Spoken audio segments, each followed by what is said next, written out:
This week, we're talking to Tom Citron, who is a industry veteran with regard to analysis and bonds and asset allocation.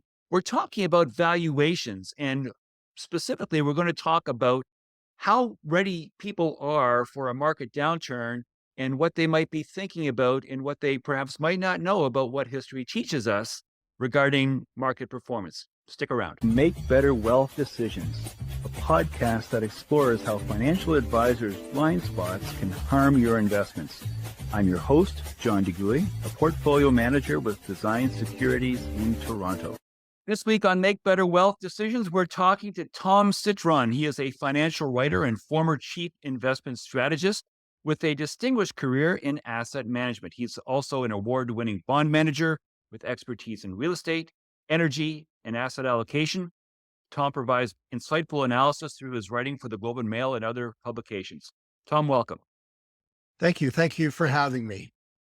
I became aware of you by reading one of your articles in the Globe and Mail a few weeks ago, I guess now. Mhm. And you were talking about the things that I talk about and have been talking about for some time, which is that there's a lot of risk in markets with regard to valuations and traditional Mhm. ways of looking at things. And so we share a lot of similar views.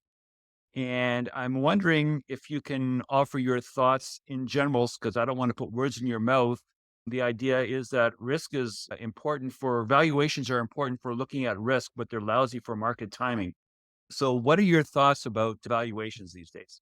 Well, you're absolutely right. When we look at long-term valuation models that have worked in the past, it doesn't necessarily mean that you can time the market even for 6 months to even a year.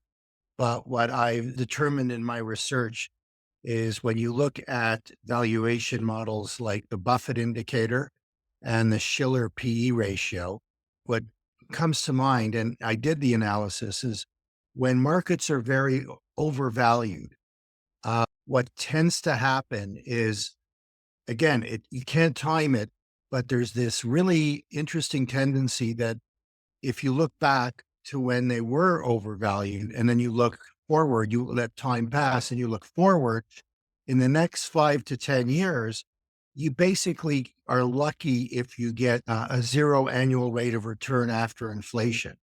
And I think we've seen that. And now we're at valuations that the only two times I think I've ever seen were the 2000 dot-com bubble and 1929. Yeah. So it doesn't mean that every bear market is predated by overvaluation, but overvaluation does really matter. And I think at this point, unless things have fundamentally changed, it's a very low probability that we'll see the type of equity returns that we've seen in the past.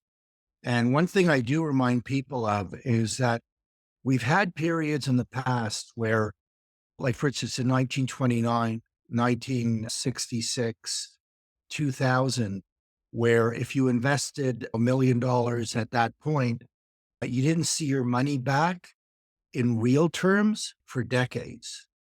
In 1929, it was in real and absolute terms, but in a sneaky sort of way, in from 66 to about 1982, you had what looked like returns, but after inflation, the market was actually down substantially. And that's when I think in 1979 or so, the front page of Business Week, which was a huge publication back then. But I don't even know if it exists anymore. I don't see it at the grocery store.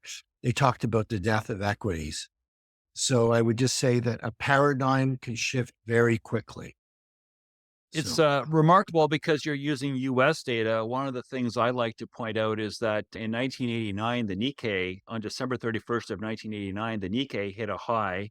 And when you talk about returns not to be seen again for some time, it didn't revisit those highs until just last year. It was right. literally a third of a century before the Nikkei 225 Yeah. got back to where it was. And And then and actually, just yeah, I was going to say, actually was involved in that. I spent some time consulting or seconded to a major Japanese investment house. And I spent some time in Japan and they were really pumped. They thought nothing could go wrong.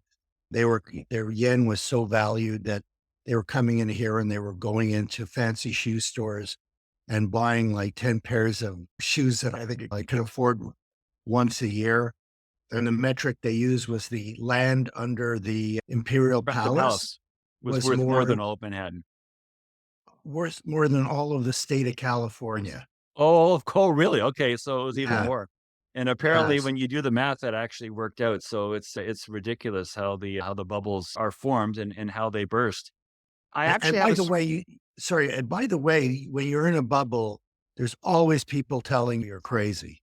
right. Yeah, and that's the concern that I've been having is that as I try to help people think about how they make better wealth decisions, I acknowledge that I can't time things and that no one can, but I have been concerned about valuations like you have for some time, probably going back to around January of 2000 is when I started ringing the alarm bells just before people came to hear the word COVID. So I've been concerned about this for over 5 years now, to varying Mhm. degrees, obviously, because of what has happened. Just Yeah. to put it in context, when you said there were two other times when valuations were this high using the CAPE, the cyclically adjusted price earnings ratio, Mhm. my understanding is that the CAPE for the S&P 500 is currently at around 38, and it was higher during the dot-com bubble at the turn of the millennium, but actually in 1929, It was the lower. was actually only around 30. It Absolutely. It wasn't was it absolutely lower. yeah, And at the dot-com bubble, when I moved back, I looked at that period. It was more overvalued than it is now. But I'll yeah. tell you, John, it wasn't really overvalued that long because it went up like this and it just collapsed like a house of cards. And I think that's the concern that I have right now, and one of the things that people like to use is that markets can remain irrational for longer than you can remain solvent. Right. And the cyclically adjusted price earnings ratio for the S&P 500 in the run up in the aftermath of COVID from, let's say, even when things started to pull back in 2022, certainly but from the end of 22 until now for the past 26 or 28 months, the CAPE ratio for the S&P 500 has been mid 30s or higher. And so it has not only hit a high level, but it has Mm. sustained that level for years at a time. Yeah. And of course, now people are saying this is a new paradigm and it's all different. And I personally don't think this time is any different. And the laws of valuation are immutable, and the chickens are going to come home to roost eventually, but it hasn't happened yet. I want to take you back to the point that you made a moment ago, how the thing with things like the Buffett indicator and Mhm. cyclically adjusted price earnings ratios, lousy for timing, looking in terms of when we're hitting a peak and even determining how far things might drop. And I'll invite you to speculate if you're interested in how things might drop.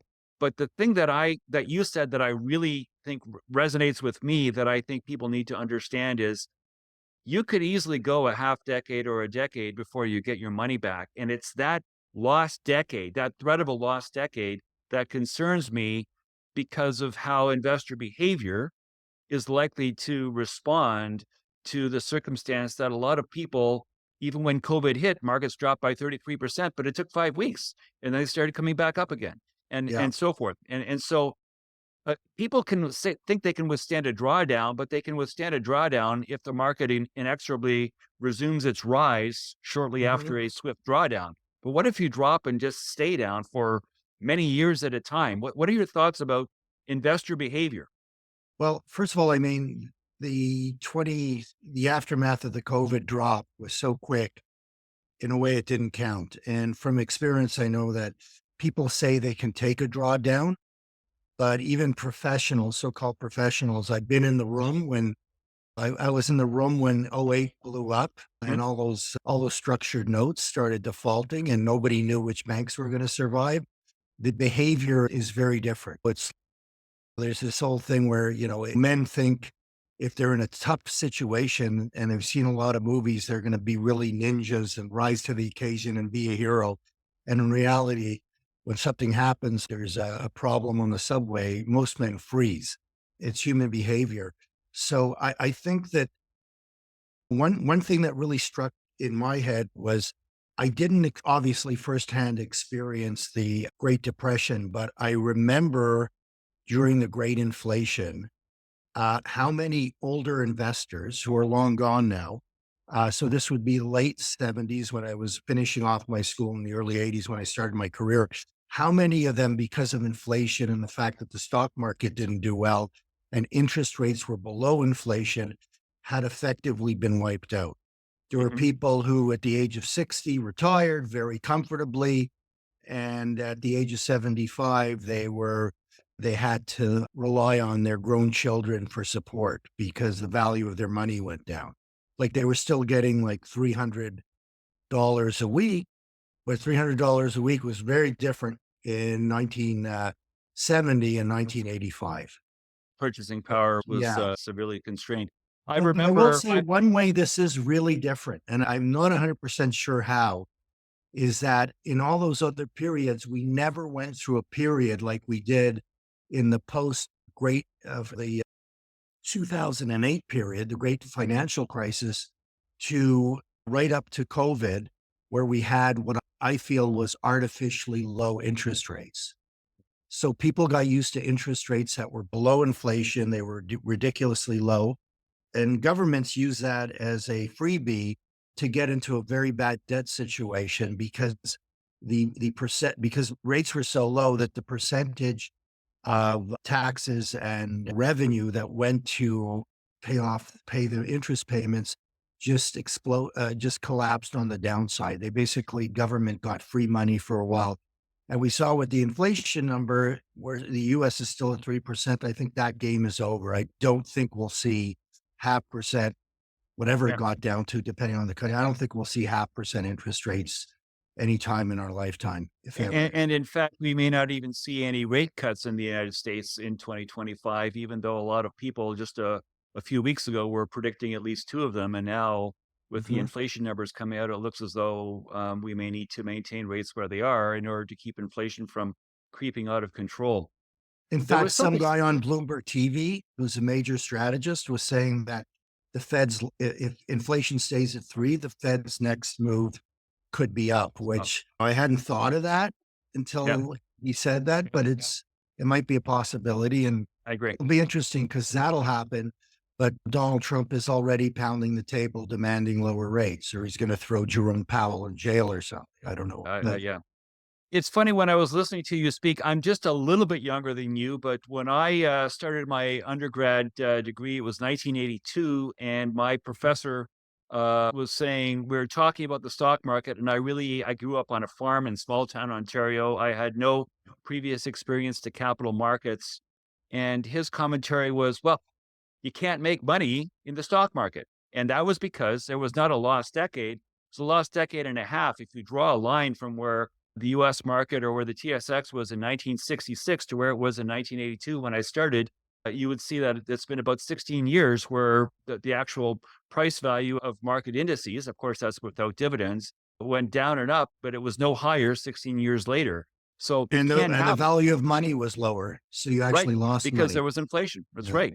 Now, So you some can say, people did make money who were market timers yeah, as the markets did go up and down, but I think those guys, I don't know how much of that was talent. I think that's been discounted because everybody's got a computer and they can see charts now. So I think that right, game's over. And there was probably a little survivor bias in there. You saw the sure. guys who made money during that period. You didn't see all the guys who were wiped out during this period. I wonder if we could take a moment to talk in just a little more detail about, I've explained this before, but I would like to hear you explain it in your words, exactly what the cyclically adjusted price earnings ratio is, and maybe a bit about Mhm. Bob Schiller, and also what the Buffett ratio is, and a little bit about why Okay. Warren Buffett uses it. Well, the Schiller P ratio is it's a adjusted P ratio over the long term. And what's good about it is the long term really does count because it's long term earnings. It's more reflective of the economy. And sometimes when you just use a P ratio, you get a lot of crazy noise in there because, for instance, during a bear market that coincides with a recession, a lot of companies lose money. So you'll have an astronomical PE ratio in the market just because everybody's losing money. I've experienced that, but it doesn't mean it's cheap.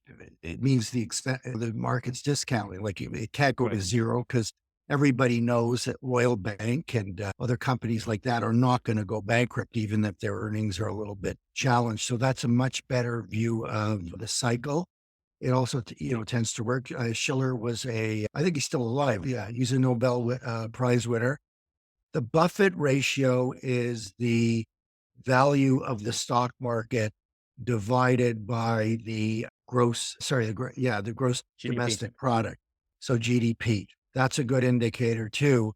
Except with that one, you have to be a little bit careful because, for instance, with the Buffett indicator, it is true. A lot of American companies are making more of their profits, the big ones, huge ones like NVIDIA, Google, et cetera, outside the United States. You want to compare apples and apples. So you got to be aware of that.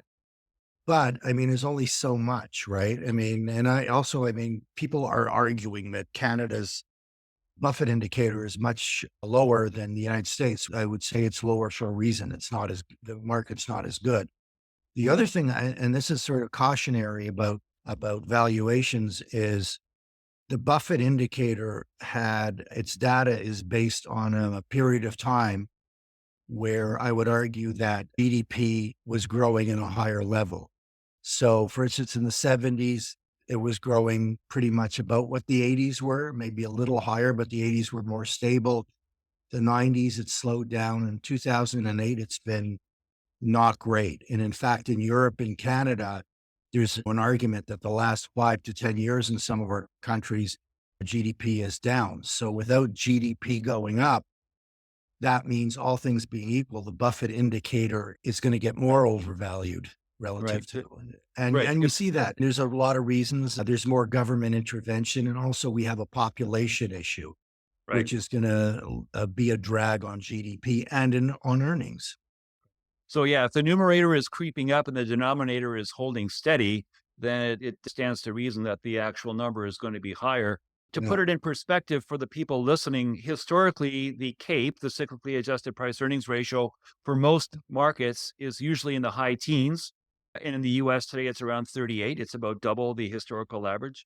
And similarly, most people would say that a fair Buffett ratio is somewhere around 100, basically where the GDP and the market capitalization is about the same. Currently, the market capitalization of the US market is more than twice as high as the GDP. So again, back of a napkin, very rough estimates, but it's basically doubly expensive. And so another way of looking, and it's another way of saying very back of a napkin. I'm not saying this is absolutely true, but Yeah. if things were to drop by half, they would be fairly priced. So they're expensive by that amount. So let's talk about that and how people are acting and reacting. A lot of my concern, as we are now well into the first quarter of 2025, is that I'm concerned that people aren't concerned. And I know that your more recent piece in the Globe talks about tariffs. I'm concerned about tariffs because I don't think that the geopolitical risks that we're seeing in 2025 and the tariff wars that are only just beginning are going to go anytime soon. And Mhm. as a result, I think there are great sort of external risks above and beyond the macro scenario that we've been talking about with regard to valuations. I'm concerned that it seems to me that when I talk to people that work in capital markets, people who work in the investment industry and analysts and whatnot, I'm concerned that they're not concerned. They seem to be just going about their business saying, oh, yeah, this is no big deal.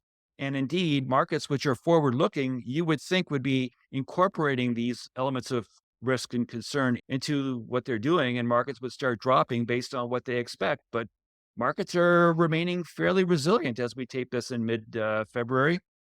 What are your Well, thoughts about how people are thinking?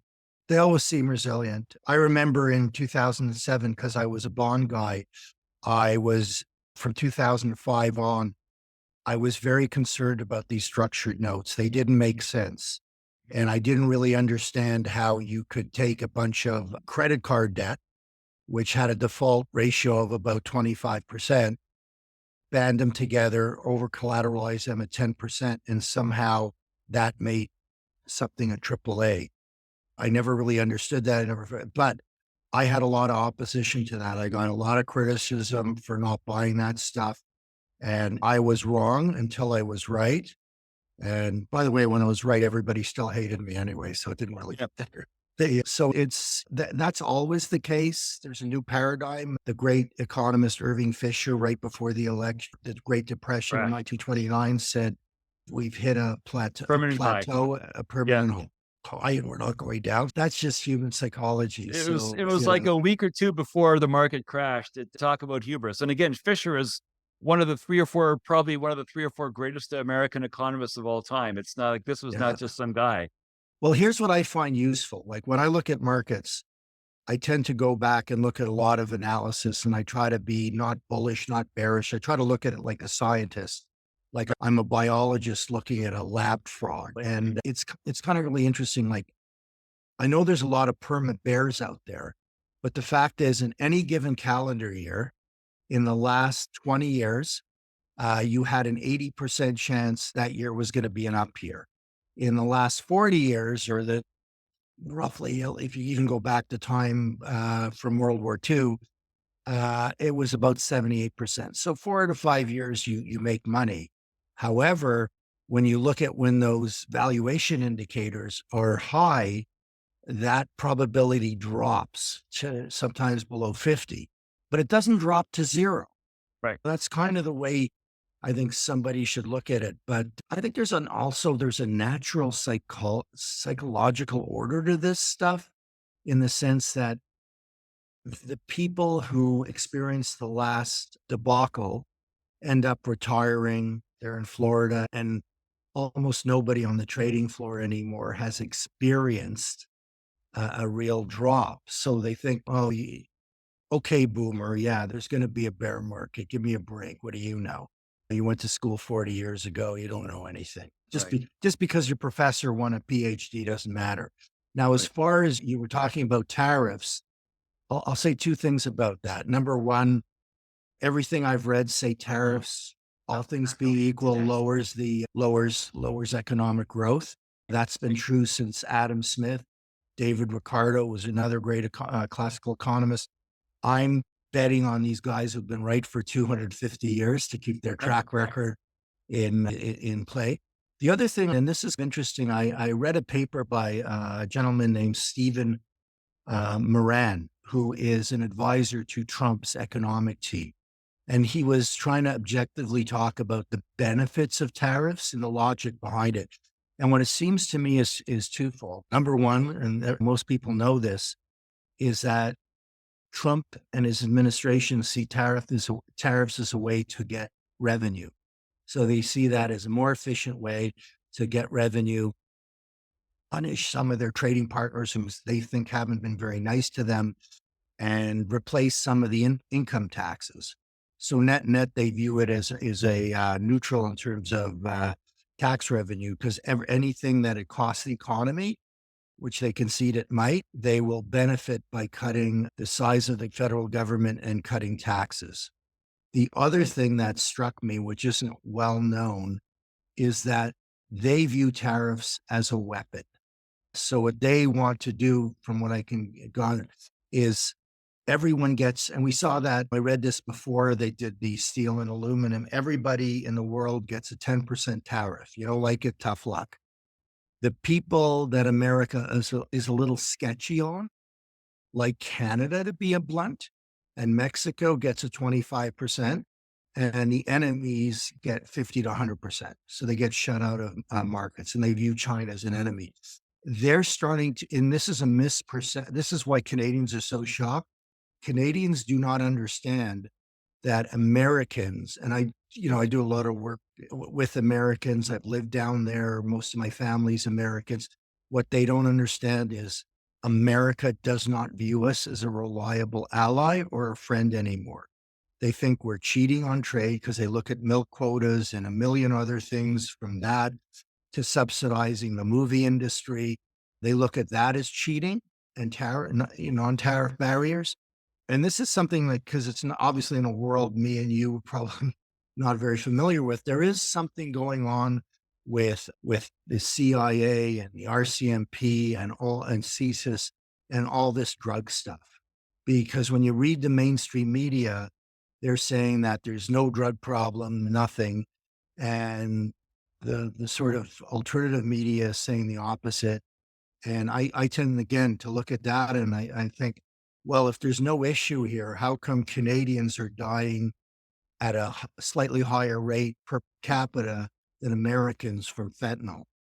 I think there's a lot of drug issues out there. It's kind of funny. None of these guys in the press have bothered to ask drug addicts what's going on because I There think you they go. would, you know, but There I you go. guess they're Well, not the, yeah, I was gonna say the one thing that I think we can all agree on is that no one really wins a tariff war, and the impact of this is that I think there's very little doubt that Donald Trump fully intends to initiate and prolong a tariff war. This is not something that is going to be going away soon. It may last the entirety of his administration. It'll almost certainly last at least until the midterms, yeah. and I Unless the don't think markets crash, yeah, but right, that might change and his mind. pick your poison, and there it is. So on that happy note, I'm going to ask you the way I always ask my people to end, and that is our mandate here is to make better wealth decisions. Tom, what advice would you give people to help them make better wealth decisions in this environment? Okay. I would say this in any environment. Okay. Okay. And this is stick to fundamentals, but also, and this is so unglamorous, is that be less preoccupied with what you're putting your money in, depending on your stage in life and how you're putting it in. In other words, if you're dollar cost averaging and you're putting in like X dollars a month for your whole life, whether you're 60%, 60/40 stocks, bonds, or 50/50 is not going to be much of a difference because you're taking advantage of volatility. So when the stock market collapses, you're going to be fine. Where you really have to be super careful, and this is related to that, is as you get older, you don't want to be the guy who retired in September of 1929. That was 80% stock. You don't want to be the guy who retired in 2000 long the NASDAQ. And don't be greedy. It's not about ego. It's about your nest egg. And you don't have to outperform the market. You don't have to outperform the next guy. It's not a competition. Just you have to eat when you're old. Okay. Great. So, Sounds great. yeah. Tom, thank you. I very Thank much you so much. appreciate your thoughts today, and we'll talk to you soon. Okay. Take care. Thank you very much. John DeGuy is a portfolio manager with Design Securities in Toronto. The views expressed in this program are not to be construed as specific advice. It is recommended that you consult a qualified advisor before taking action. His books, The Professional Financial Advisor 4, Stand Up to the Financial Services Industry, and Bullshift are available through Amazon and in bookstores throughout Canada. You can reach John at 647-STAND-UP. That's 647-782-6387 or at jdegui@designedsecurities.ca.